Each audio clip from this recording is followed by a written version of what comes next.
इस 10 लक्षण महापर्व के पावन अवसर पर आचार्य गुरुवर श्री प्रज्ञा सागर जी महाराज का हमारे श्री दिगंबर जैन मंदिर भीम गली के अंदर मंगल पदार्पण हुआ है। यही कहता हूँ कि ऐसा संत जमी पर उपजा जिससे मिला अमन है, कि ऐसा संत जमी पर उपजा जिससे मिला अमन है। नगर नगर में डगर डगर में जिसका लगा चमन है, और चमन लगा है लगा रहेगा, हम तो उसके एक सुमन है।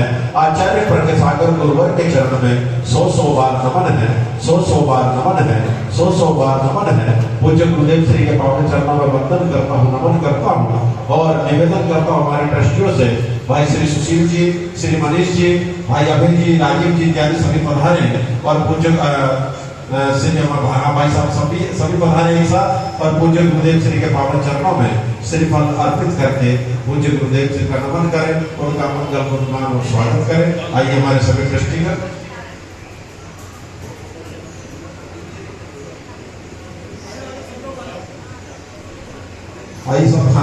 सभी बैठे मुनिराज देखे सपने में रात के, बैठे मुनिराज देखे सपने में रात के, जागे हैं भाग मेरे दर्शन से आपके, जागे हैं भाग मेरे दर्शन से आपके, बैठे मुनिराज देखे सपने में रात के, मुनिराज देखे सपने में रात के।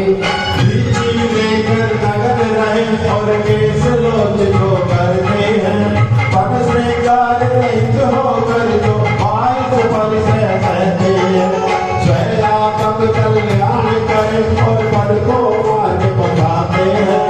सुन जाए जो मन की ग्रंथियां सतगुरु कहते हैं, और साक्षात विराजमान परम पूज्य गुरुदेव श्री प्रज्ञा सागर जी महाराज के गुरुवर के चरणों में श्रीफल देव पार्वती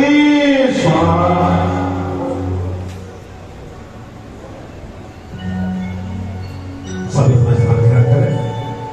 आज पूज्य गुरुदेव श्री का मंगल पदार्पण हमारे श्री मंदिर में हुआ है, जो 18 तारीख को लाल किले पर भव्य महामहोत्सव होने वाला है।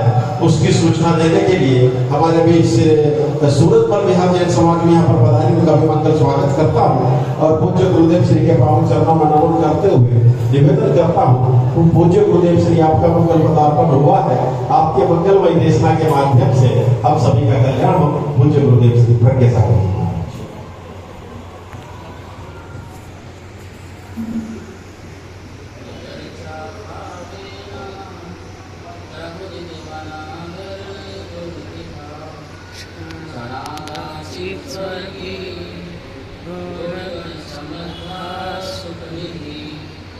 लवन्ते सद्भक्ता सिद्धि समाजं किमुदा महावीर स्वामी नयनपथगामी भवतु मे, महावीर स्वामी नयनपथगामी भवतु मे। जय 10 लक्षण महापर्व की जय हो, शासन नायक भगवान महावीर स्वामी की जय हो, गुरुदेव श्री विद्यानंद महाराज की जय हो, बोले आचार्य गुरुदेव श्री प्रज्ञा सागर जी महाराज की जय हो। धर्मानुरागी महानुभाव, हम सभी लोग ऐसे महापर्व मना रहे हैं जिन पर्वों को माध्यम से हम अपनी आत्मा को परमात्मा बना सकते हैं। 10 लक्षण पूजा में कहा गया है, भव आताप निवार 10 लक्षण पूजो सदा, भव आताप निवार। यदि मैं 10 लक्षण धर्म की पूजा करता हूँ या आराधना करता हूँ या धारण करता हूँ, तो एक ही मात्र उसका उद्देश्य है, भव आताप निवार। भवों का जो हमारा आतप है, दुख है, यद्यपि दुख का कारण जो है वो मिथ्यात्व और अज्ञान है।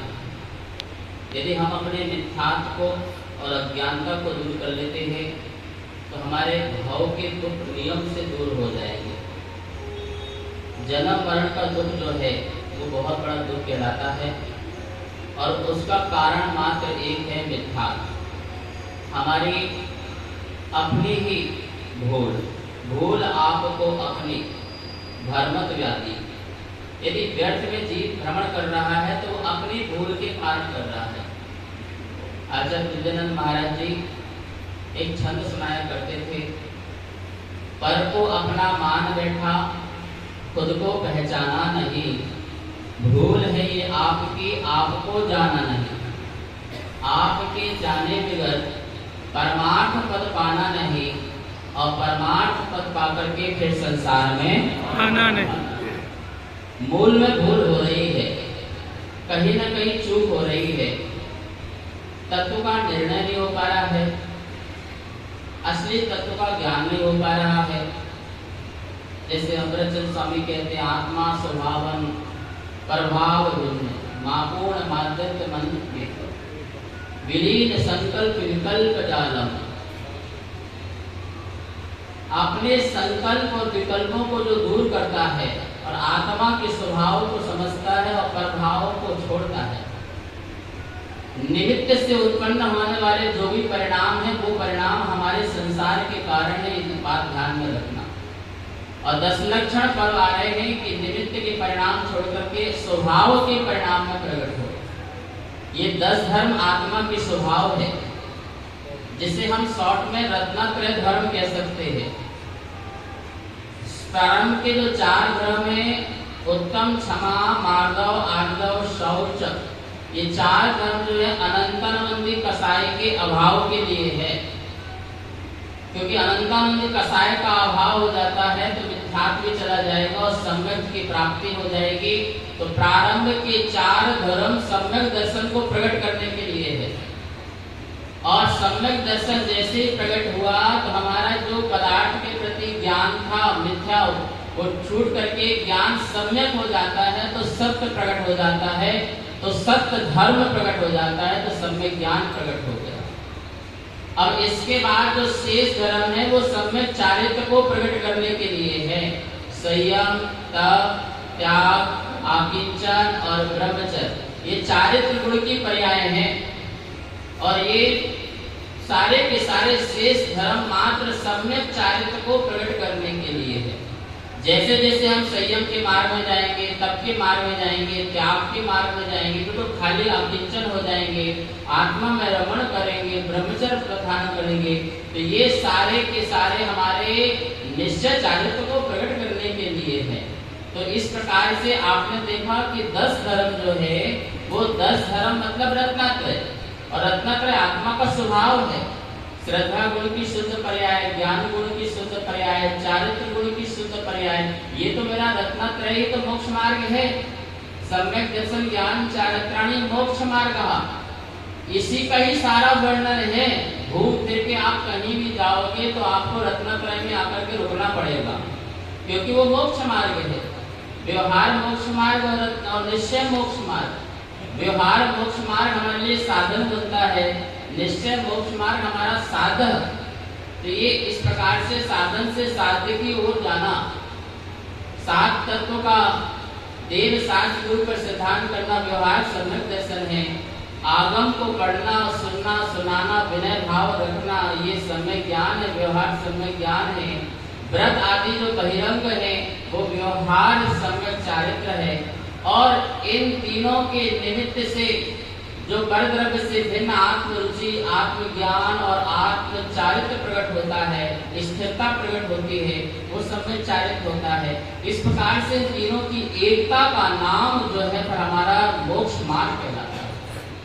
हम सब लोग इसी के लिए पुरुषार्थ करते हैं, चाहे पूजा करो, चाहे पाठ करो, चाहे आराधना करो, चाहे मंदिर आओ, एक ही लक्ष्य होता है, भगवान बनने का लक्ष्य होता है। हाथ जोड़िए। भगवान की पूजा, बोलिए भगवान की पूजा भगवान के लिए नहीं, भगवान के लिए, भगवान बनने के लिए है। भगवान बनने के लिए, भगवान हम यहाँ भगवान को प्रसन्न करने नहीं बैठे। भगवान हमारी पूजा से प्रसन्न होने वाले नहीं है। यदि हमारी पूजा पाठ से प्रसन्न हो तो वो हमारे भगवान नहीं, पूजा पाठ से हमारे गुरु प्रसन्न हो तो वो हमारे गुरु नहीं। हमारे भगवान, हमारे गुरु, हमारे शास्त्र जो है वो अपने में रहते हैं और हमें शिक्षा देते हैं कि आपका भी ऐसा ही होना है। आपके अंदर भी ऐसी निश्चलता और स्थिरता आ जाए। अभी आप वास्तु द्रव्य से पूजा कर रहे होंगे तो आठों द्रव्य में आपको सिर्फ एक ही उद्देश्य बताया गया है कि आप सिद्ध हैं और आपको सिद्ध बनना है, बस इतना सा काम है, ज्यादा कुछ नहीं। जन्म जरा मृत्यु विनाश किसका हुआ है? अनंत का नहीं हुआ, किसका हुआ है? बोलो बोलो, सिद्ध भगवान का। तो हम किसके लिए जल चढ़ा रहे हैं?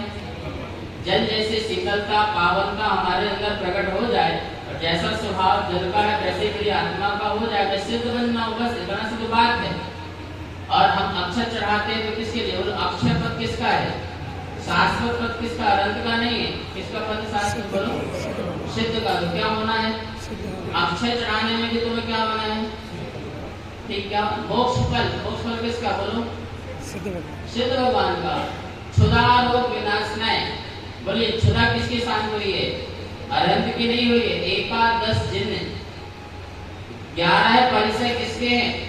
अभी मौजूद 11 परिचय किसके? अरहंत के 11 परिचय हैं। यद्यपि उनका मोहनी कर्म का अभाव हो जाने से वेदनी सताती नहीं है, क्षुधा वेदनी सताती नहीं है, क्योंकि मोहनी कर्म का क्या हो गया है? लेकिन अभाव नहीं मान सकते हैं।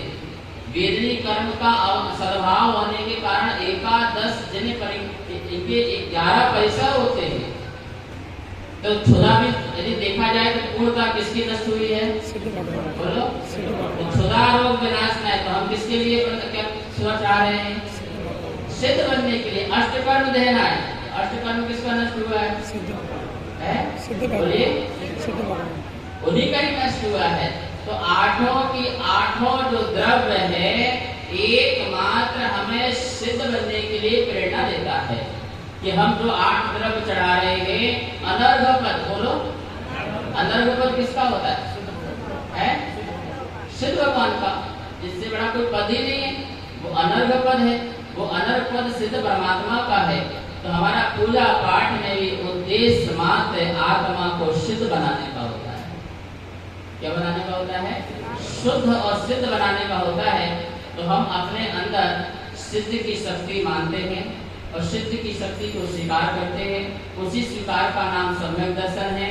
उसी को वैसा जानते रहना सम्यक ज्ञान है। और उसमें स्थिरता चारित्र से आएगी तो वह स्थिरता हमारा सम्यक चारित्र हो जाएगा। इस प्रकार से हमको 10 लक्षण पर्व में जो पूरा का पूरा आपको केंद्रित होना है, तो किसमें केंद्रित होना है? बोलिए, मनुष्य पर्याय में किसकी मुख्यता है? बोलिए, सम्यक दर्शन की मुख्यता नहीं है। सम्यक दर्शन चारों गति में हो जाता है। क्या हो जाता है? भक्त हो, संगी हो, पर्याप्तक हो, तो आपको चारों गति में होने की योग्यता है। और कहीं भी आप नरक में भी सम्यक दर्शन प्राप्त कर लेंगे। कहीं कोई प्रॉब्लम वाली बात है क्या? बोलिए, है? नहीं है। तो कौन सी चीज की कमी होती है? ठीक है ना। तो मनुष्य पर्याय में किसके लिए उपदेश है?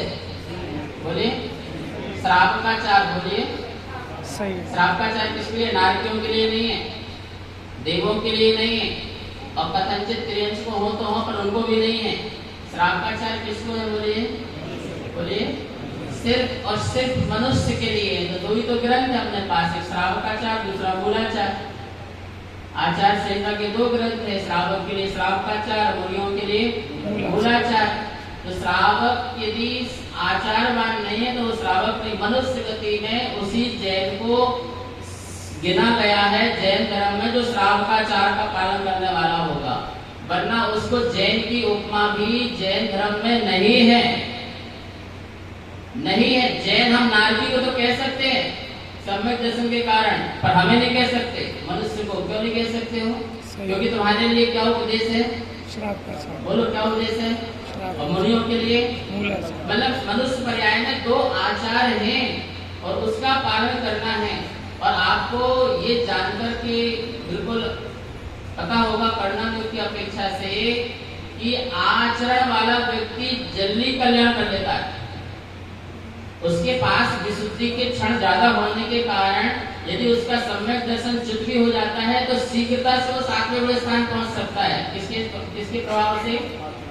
जैसे मान लो अभी आप मिथ्या दृष्टि है पर आप आचरण अच्छा कर रहे हैं ना, यदि आपको तत्व का उपदेश मिला और तुरंत विशुद्धि जागे तो आप शीघ्रता से आप पहले जाएंगे कि ये लोग जाएंगे ऊपर बड़े स्थान में? आपका पहले हुआ, क्यों? क्योंकि आप उसका पालन कर रहे हैं।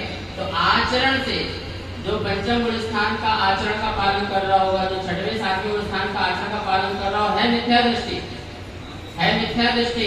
तो सबसे पहले यदि डायरेक्ट पहले गुण स्थान से सातवें गुण स्थान में जाएगा तो कौन जाएगा? अनादि मिथ्या दृष्टि नहीं जाएगा।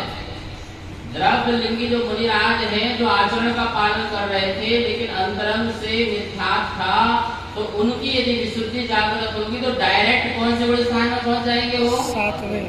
क्यों पहुंच जाएंगे? क्योंकि बहिरंग का आचरण तो उनका अहिंसात्मक था, बहिरंग के आचरण में तो उनका आरंभ सारंभ नहीं था।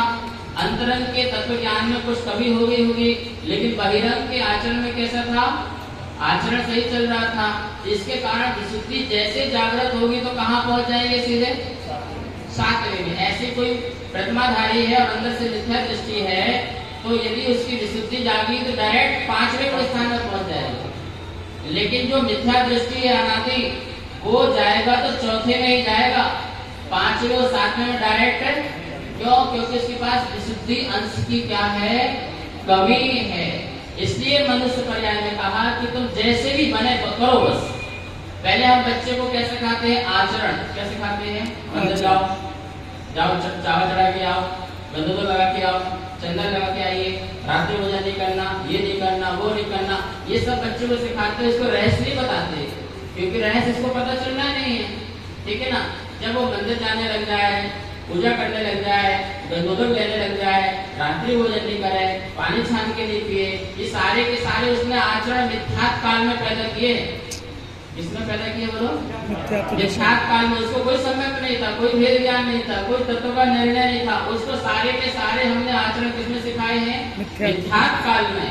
अब हम उसको बताएंगे ज्ञान की बात कि बेटा इसका रहस्य ये है, ये स्व है, ये पर है, मैं आत्मा हूँ, ये परद्रव्य है, ये भेद ज्ञान है, तत्व ज्ञान है। और जैसे ही बताएंगे हो तो उसकी विशुद्धि ज्यादा होगी कि नहीं होगी? बोलो। उसको तुरंत ही सम्यक के साथ साथ आचरण भी हो जाएगा, वो आचरण भी सम्यक हो जाएगा उसका। तो इसलिए कहा गया है कि मनुष्य पर्याय में आचरण की कीमत है, संयम की कीमत है। सबसे पहले बुद्धि पूर्वक हमको आचरण से बनना चाहिए। हम कहेंगे सम्यक दर्शन चढ़ना, हम ये नहीं कहेंगे, हम कहेंगे पहले आचरण चढ़ो, पहले आचरण बना लो और फिर इसके बाद चुपचाप शांति से बैठ जाओ। आपको पता है कि मुनियों के 5 काल होते हैं। कितने काल होते हैं बोलो? पंचास्तिकाय में बहुत सुंदर टीका में आया है 5 काल। पहले दीक्षा काल, बोलिए। दीक्षा काल, शिक्षा काल, शिक्षा काल, गण पोषण काल, गण पोषण काल, आत्म संस्कार काल, संलेखना काल। कितने काल होगा बोलिए? याद है? कैसे बोलो? पहला दीक्षा काल, दीक्षा काल, दूसरा शिक्षा काल, शिक्षा काल, तीसरा गण पोषण काल, चौथा संस्कार, आत्म संस्कार काल, पांचवा संलेखना। ये 5 काल होते हैं।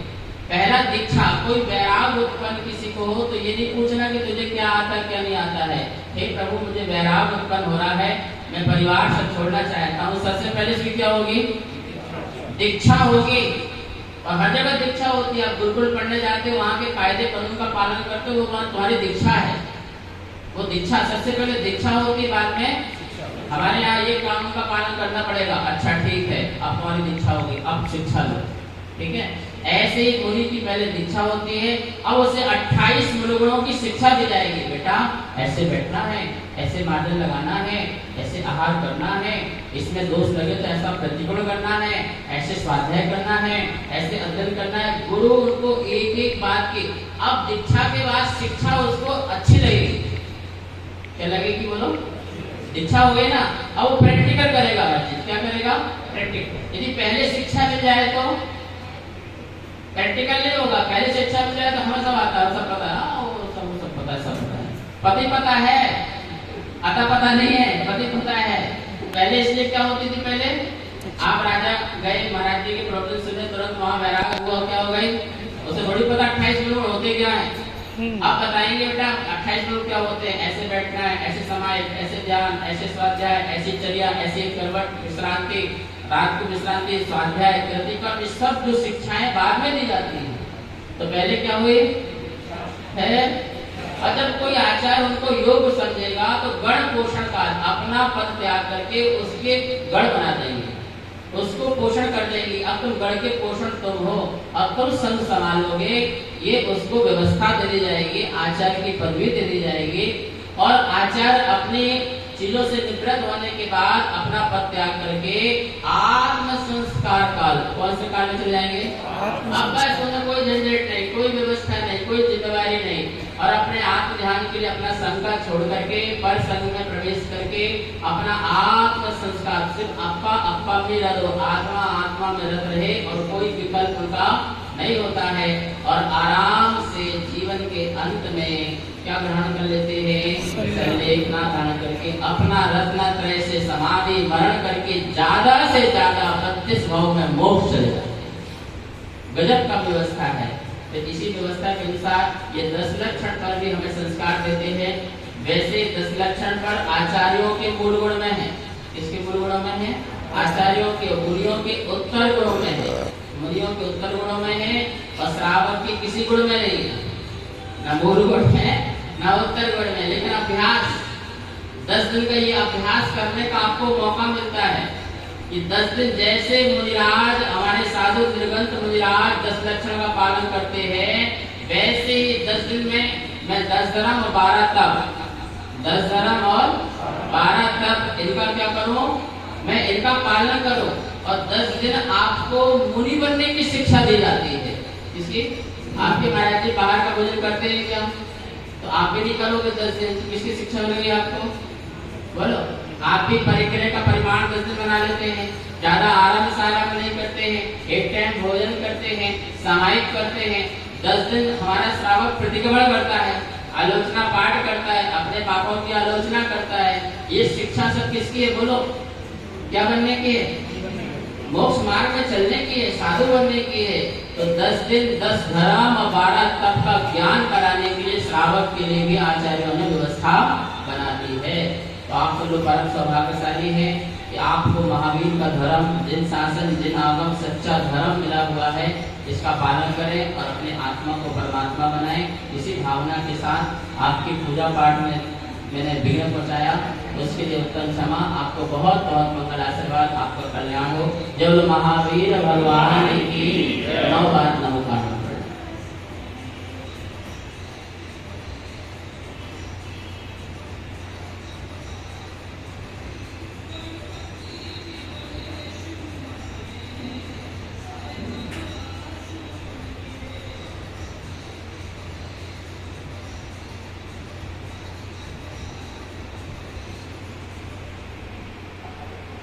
18 को सब लोग आइए, छाप पानी का प्रोग्राम है, सब पहुंचिए।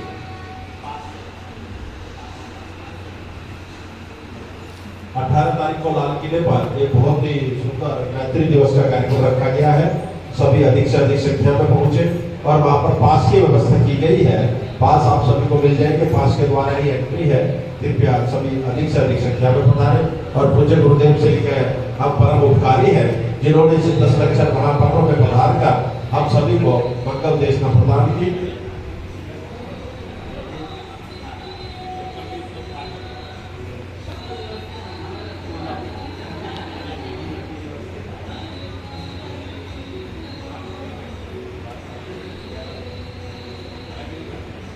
बोले महावीर भगवान की 10 लक्षण धर्म की।